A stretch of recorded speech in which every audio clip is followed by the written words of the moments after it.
السلام علیکم و رحمت الله و برکاته. در موضوع سپیچکه کردن، یعنی که زنجیری که در گردن هاشون میکنن مردها، چی از طلا باشد، چی از نقره باشد، چی از آهن باشد، از دیگر چیزها باشد، این چیزها جایز هستند یا نه؟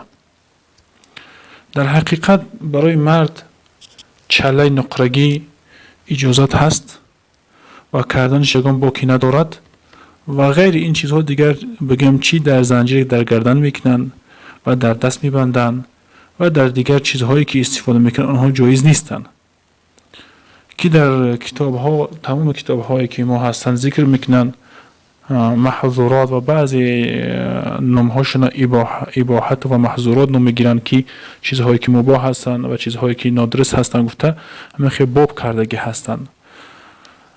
خیلی المختصر همین از صحبت که درست نیست است که چی سپیچ کردن چی دیگر چیزها کردن جایز نیست. از جمله در قاشق های طلایی و ظرف های طلا و نقره در آنها را بگیم در آن طعام خوردن که استفاده کردنشون هم جایز نیستن.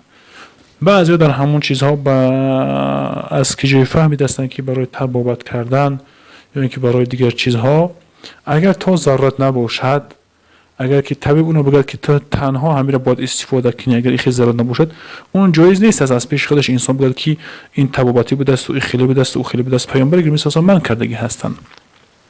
حدیث بخاری مسلم هست که انسانی که وقتی که همون در ظرف های طلایی که نقرگی استفاده میکند اون همچنان که در شکمش بگیم روز قیامت چی هست آتش دوزخ دور میزند.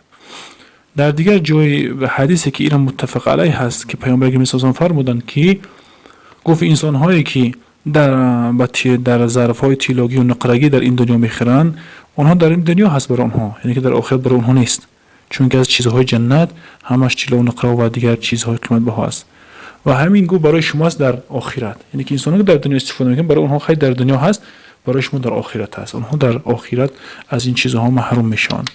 علی کل حال استفاده کردن غیر چره نقره و دیگر چی ظرف ها باشد و اگر چی از زنجیر و سپیچکه ها باشد، یعنی که دیگر چیزها باشد برای مرد جایز نیست.